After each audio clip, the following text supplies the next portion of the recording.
Here's a question for you. If there's a horse that bites when you're up close and is spooky on the lead, stands dull with an obstinate look in his eye, and then there's another horse that can trot fast when he gets anxious on trail, do you think these issues are related? Well, keep listening to find out how and how both of these horses can be helped. Welcome to Mark Langley's Horsemanship Podcast, where we look beyond surface behaviour to better understand how horses think, learn and respond. I'm Jenny Langley, joined by Australian horseman Mark Langley, as we answer questions from our online members and discuss alternative practical approaches to training that prioritises emotional balance, clarity and trust.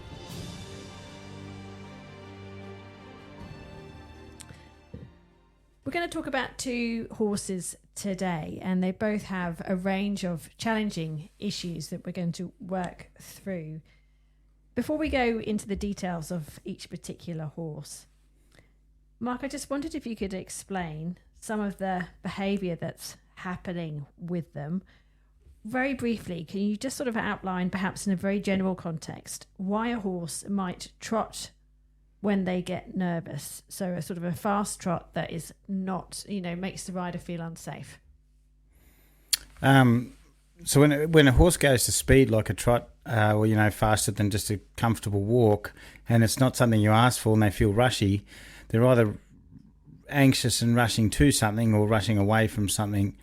Okay, so at the end of what usually happens is when horses are worried, they seek a destination of safety and they're sort of getting away from what they're worried from. A lot of times horses are still worried with us on their backs and they can't cope with it very well, and we think they're going okay, but then because of that bother, they just kind of block us out and go, let's go to safety.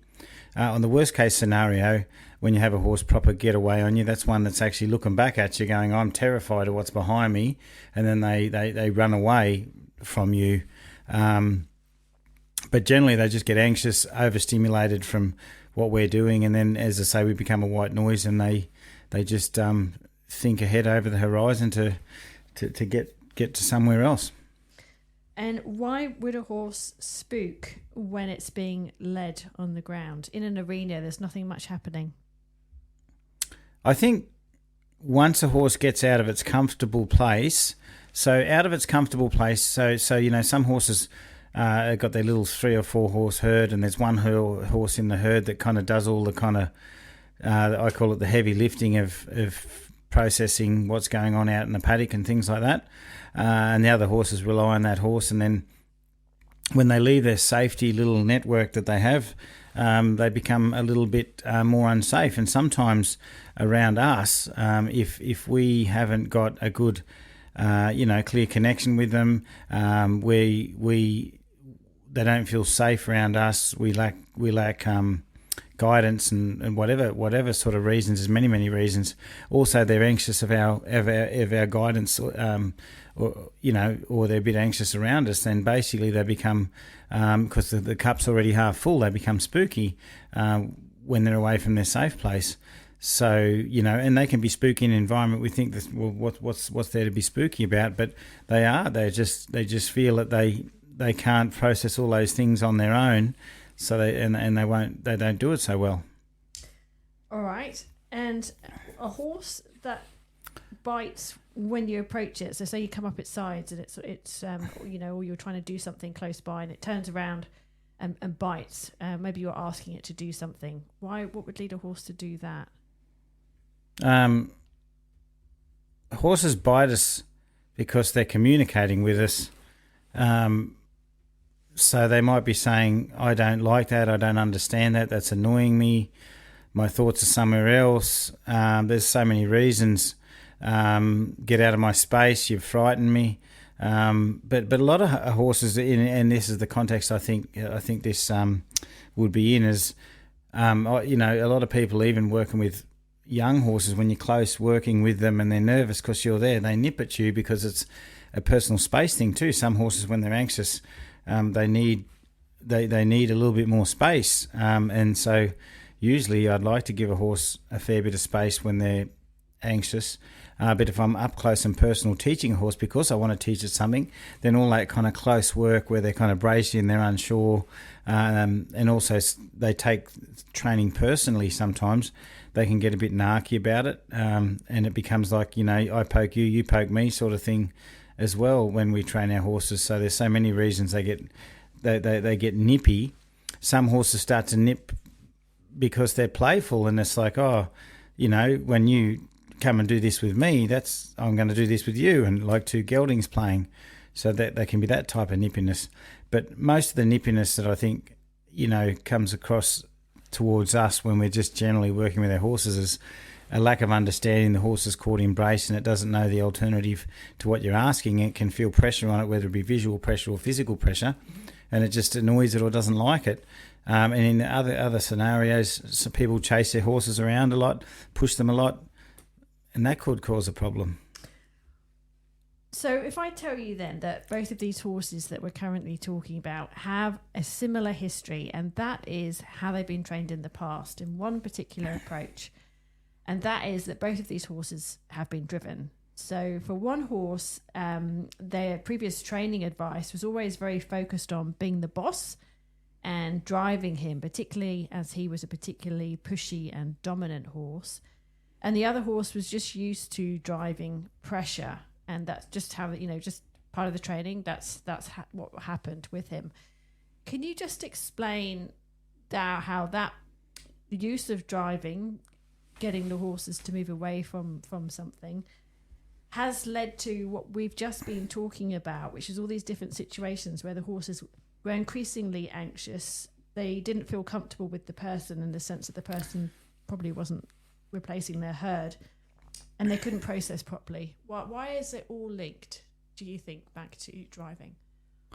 Well, so the negative context, just so people can understand, like there's an exercise I do which is called ground driving horses, and that's where I'm just moving them kind of with a stimulant, maybe a physical stimulant that they can feel on their body. And there are sometimes that I want to move somewhere and the horse just moves out of my space quietly so I can go there. But the use of driving pressure is kind of prolific in the sense of directing our horses, and it's everywhere. And I think the negative driving that I want people to think about is I'm moving my energy towards you and you're moving away from my energy, like a dominant horse pushing another horse around. Now, if a horse is moving away from its thoughts or away from its focus, this means its focus is on the pressure that it's coming towards it and it's moving away from it, which means it makes that thing seem like a bit of a threat. And if you do it all the time, then the horse obviously feels unsafe. So I remember hearing people talk in horsemanship about, talking about being the alpha or something like that. There's this idea that if you look at those horses over there, see that horse push that horse and assert some dominance and control the other horses, you want to be able to, be like that so you can become what they used to say, the alpha. And interestingly enough, I'd say to the person or people who were taught that philosophy, did you see that horse pushing that horse over there? Did you see how its energy pushed into that one? And they say, yeah. I said, well, did you see the horse going away, had its ears pinned back flat? I said, do you reckon when your horse is out on a circle, is that the same expression your horse has got? The same expression as that horse has got that's been pushed away from the other horse? I said, so horses don't like being pushed away, but they will accept it.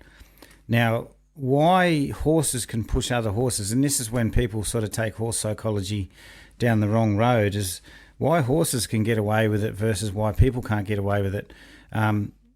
Horses can get away with pushing another horse because a horse says to the other horse, go away.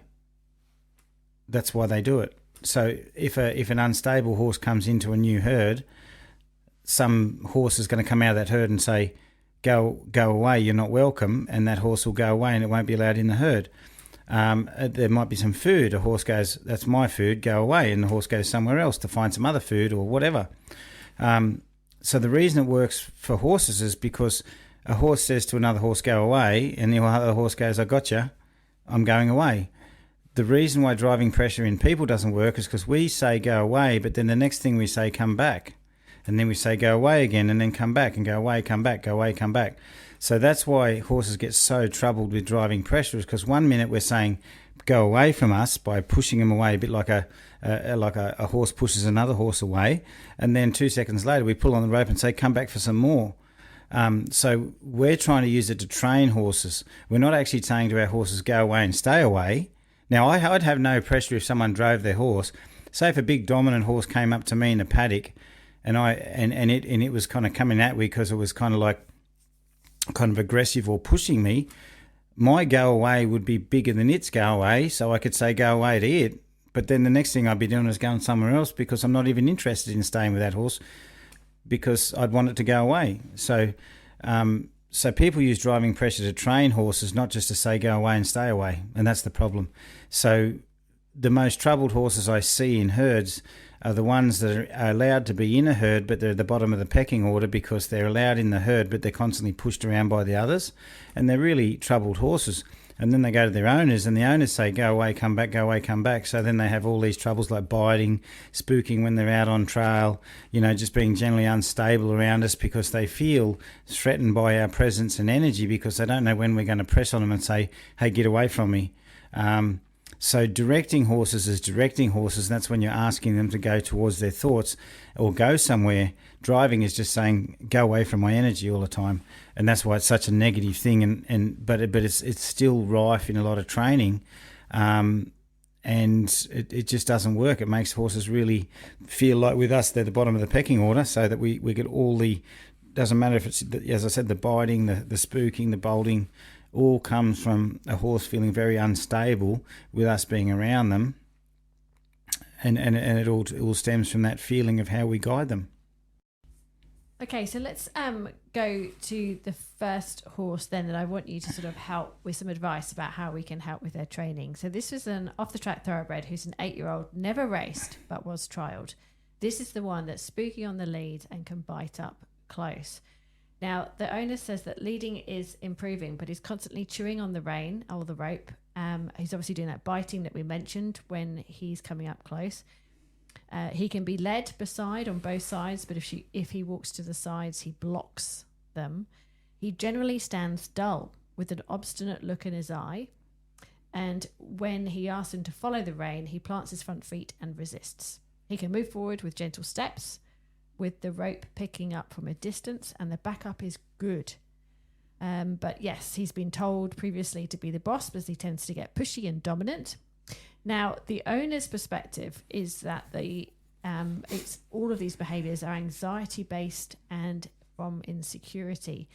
The owner is changing to your methods because they've always felt like he resented the driving pressure and they hated feeling like they're chasing him with a lunge whip. So for suggestions so that your methods can be incorporated, they would like to know what can they do now? It's a tricky one, and I'd like to say it's just try this and this and Bob's your uncle, but it's not going to be that simple. So a horse that's already starting to sort of hunker down and have that kind of quite bit of resentment and sort of irritable about pressure, nippy stuff like that, they need to be woken up and put back into a cautious state. Now, it was that consistent driving that made the horse sour and think it kind of, so basically thinks it knows people. Oh, you're just going to do that, aren't you? So you're just another human, and this is how I feel around humans. And I get these horses all the time, and I just recently was doing an online clinic with a lady who had a horse that had a lot of defensiveness around food, and then you could see it coming out in the education.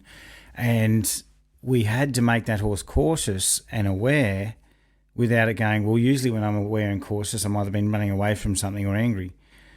Because every time you stimulate or arouse that horse, when they go into that sort of higher level of arousal, they'll go back to what they remember. Oh, that's right, I've been chased on a circle.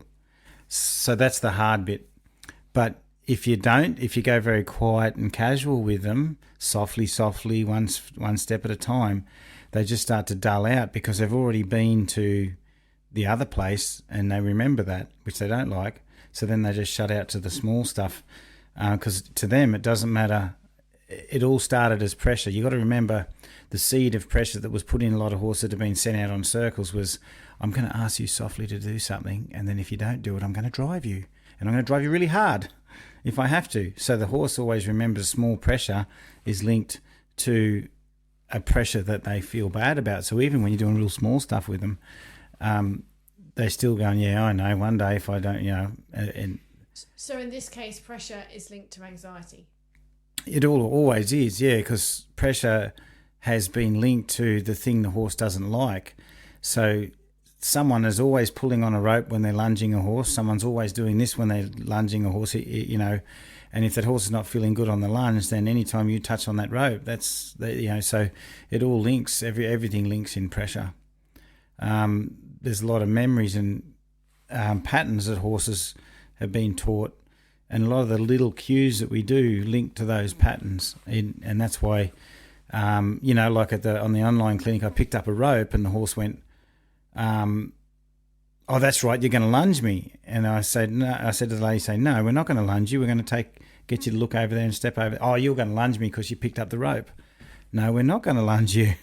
So, that's what and because we had the horse awake enough to follow a feel, well, that awakeness was bringing up the anxiety. So anytime we picked up a feel, the horse says, I know what feel means. It means run around on a circle. Because, in the past, pick up a feel meant you're going to go on a circle. So the problems that you're having with your horse would link all to that. But you still have to wake them up. So with a horse like yours, I would do something a bit random and big enough that the horse goes, I didn't expect that. What do I have to do? I'm not sure. And then you just pick up the knot and say, can you just step forward a step? But I want you to do it when you're really awake, not when you're really dull.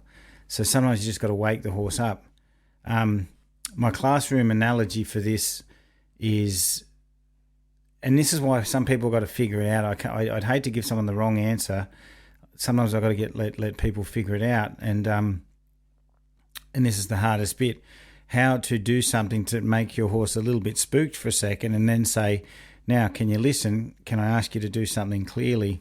Because a lot of people don't want to worry their horse because they remember the worrying about the driving pressure and they don't want to go down that road. But sometimes think of worry as in a branch just broke just over there and the horse went, holy cow, what was that? I've seen some of the best softness in horses that I've ever seen when there was a mini catastrophe and the horse came out of this shell and went, oh, I'm available, I'm here. And then I felt this amazing horse on the end of a rope and just went, where did this come from? And it came from the horse coming out of its shell, and there was a random spook that put it in this super heightened, aware, kind of really thoughtful zone. And then it felt like the horse was connected with its thoughts to every movement of that rope. And I didn't even cause the spook. It was just something random. But so that's the thing, when a horse goes into a bit of a hole, it's not the right zone. It's not the green zone that the horse is in. And they have to be a little bit like aroused to go into the green zone. So that's what you're looking at.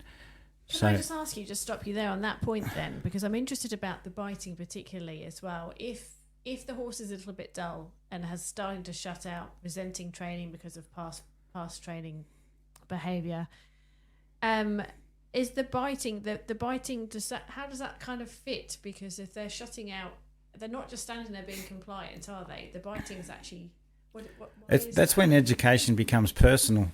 Right. And they don't understand what to do with the pressure. We're coming at them all the time, and because with the driving pressure in the past, it was personal.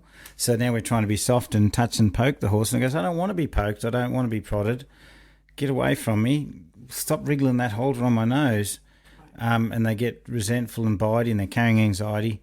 But think of it like this, is if a horse is in that frame of mind where it's defensive about pressure, like the tree branch, if a tree branch broke and a big branch smashed on the ground, the horse would stop biting you and look at the tree and go, holy cow, what just happened there? The last thing on its mind is going to be biting because it has a new thing that's like, oh, wow, I've got to be cautious. I'm not playing play fights anymore. I'm not having a fight in the pecking order with this other horse. A tree branch just broke. That's more important. So then all of a sudden, when you wake a horse up, the importance on the friction that it was fighting just there disappears because its caution level's gone to another level, and it's gone, oh, I've got a bit of self-preservation in here.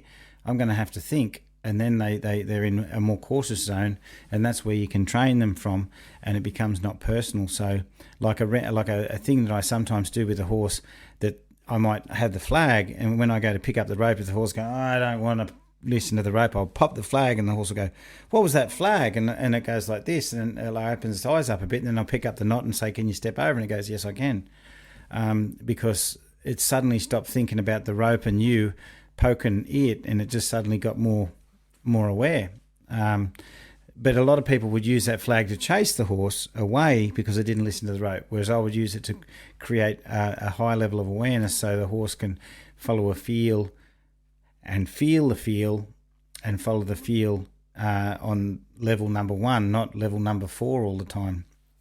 Level 4 is like the amount of pressure it takes to motivate a horse. So if you are using a lot of feel all the time to motivate your horse, then technically you're dragging your horse around, which means it's always going to be unhappy because you're just dragging it. It's not going towards its thoughts. It's not following the idea of where's the feel going. You've got to actually physically move it with the pressure. So that would always keep it grumpy and nippy. You mentioned lunging earlier too in your response to that question. And you said, the horse was predicting that they were wanting to be lunged, and so they did that. And in the online lesson, you were getting the owner to say, no, not doing that. No, we're not doing that. If for someone who's listening to this podcast and says, I don't want to drive anymore, I am quite interested to learn about what you're talking about and using your techniques, would you say, okay, well, don't lunge your horse? Is that something that you would recommend? There's nothing wrong with lunging, but people lunge uneducated horses. So, okay, like let's put it in a mechanical context. You're so keen for your new car to get off the factory floor that you actually take it 2 days early, and it was still supposed to have a few things done to it. You take your new car to the racetrack and they actually haven't put the steering column in, but you're trying to drive around the racetrack without a steering column. It's stupidity. So then you've got to have 2 bumper cars to bump your car on track to stay on the track because you've got no steering column in your car. So lunging requires a horse, 1, to know how to lead. It has to be able to track the inside rope so it can softly follow the inside rein. It has to know how to go out on that rope. But a lot of horses don't know how to lead well, they don't know how to steer well. So then we just use the rope to contain them, and we use the driving pressure to send them out. So all they do is get stiff on the end of a rope while we hang on to them while they lunge around in circles. So we actually teach them how to be braced on the inside rein and how to be worried about pressure because we've got a green horse to do circles. So it's okay to send a horse out on a lunge circle, but the way I teach people to do it is to teach them how to lead first and then lead out and go out and find the end of the rope and then turn back and start to explore on the rope so they know how to steer.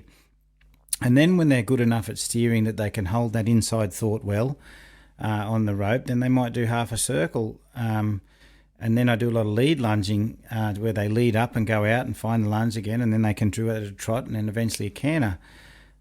I don't just send horses around on circles and have a rope there to hold them from getting away, because that is the single most thing that causes 90% of the horses in the world not to follow the inside rein, is because we sent them out and held onto them with the inside rein while their thoughts are to the outside. So then we've got to rely on all this focus work, like look at me, bump the rope, make ourselves important because the horse has just been sent out there too green to go on a circle that it wasn't ready for. So lunging is fine if you've educated your horse to be able to lunge.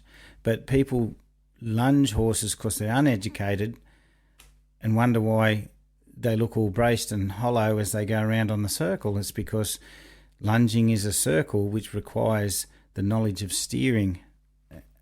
Steering has to be taught first. Just to sum up for this person with the off-the-track thoroughbred 8-year-old, 2 or 3 training tips that you could suggest. Off the track 8-year-old. This is the one that's spooky on the lead and bites up close. Okay, so the first primary thing you want to do is work on personal space. When you work on personal space and give yourself about 2 to 3 meters of space, so the horse understands that it can be out at 2 to 3 meters, make sure you can get that space through dropping a rope and picking up a rope. Don't have an anxious, upset horse close to you, because your space is sacred, And the only horses that are going to be in your space are going to be horses that are soft. So a horse like that off the track, you could lead it for a week or two and just have it out at 3 meters. So it can't bite you at 3 meters. It can't reach you at 3 meters. So it's got a process, and because racehorses have had everyone all over the top of them all the time, then at least it's got its own space so it can deal with its own problems in its own space, not think that it's in your space all the time and you're cramping its style.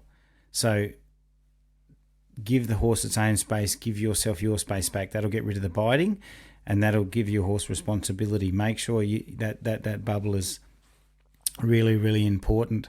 So the spatial awareness. The second thing is that, like I said, it will go with spatial awareness, is teach it how to lead again. Every time you pick up the rope, the horse follows the rope. Every time you stop the rope, the horse stops with the rope. Isolate yourself from the lead rope so you can move a bit while the rope's still and the horse won't move, and you can move the rope and the horse moves, and just keep working on that till it's not personal and the horse realises the only thing it's got to do is follow the rope. It doesn't have to worry about you too much. Okay. And the other thing is those off-the-track horses need some detox time as well. Go into a small lesson with it where it just learns to lead well. Give it some just time out just to sort of have space in a paddock with some other horses and just have a good bit of detox with some decent food.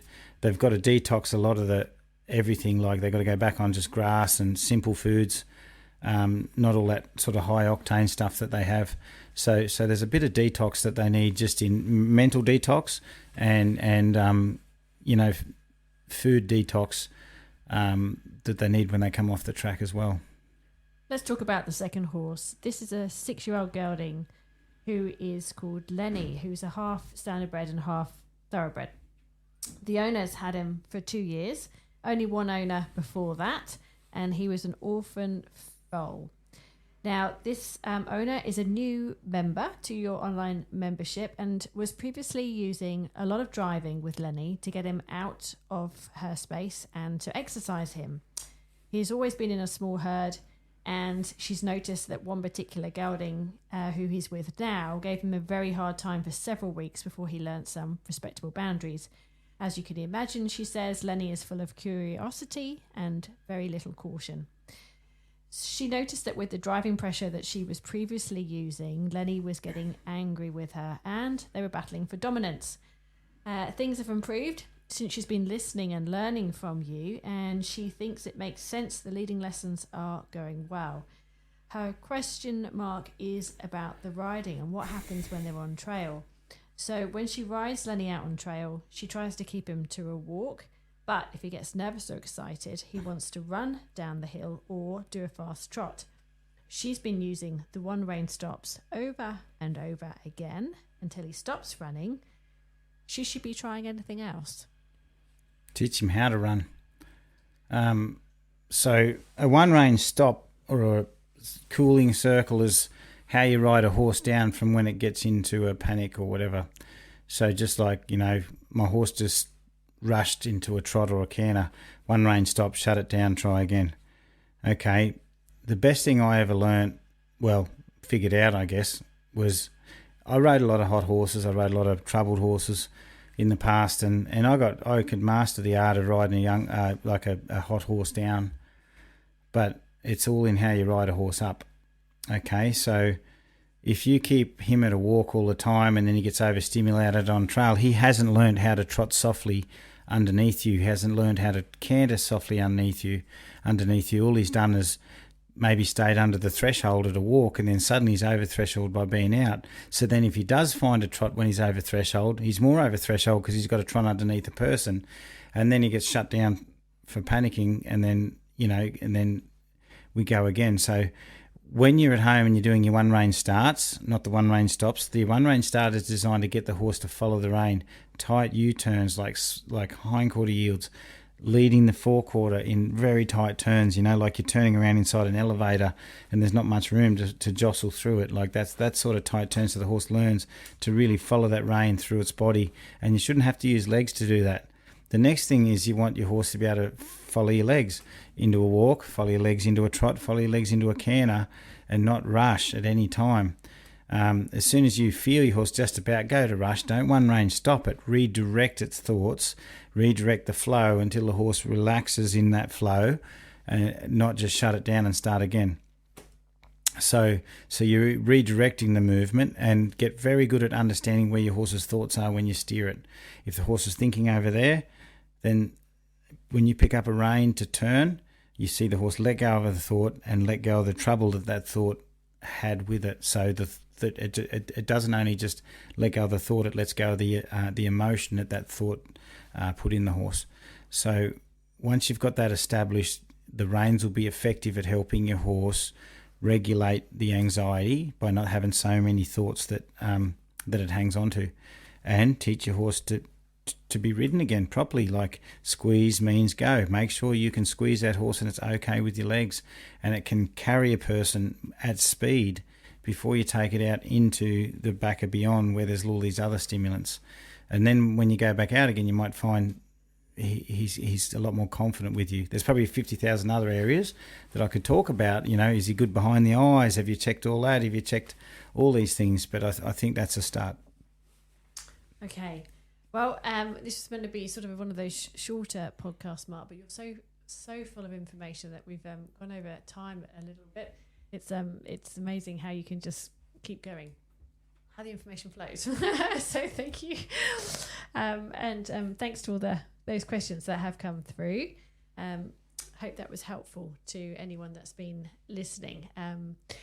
If just a question for everyone too, and we're curious to know how you're feeling about the length of the podcast episodes. If you would rather that we shorten them, please let us know. If you're happy with the length that we've been doing, which varies somewhat between 40 minutes and 50 minutes roughly.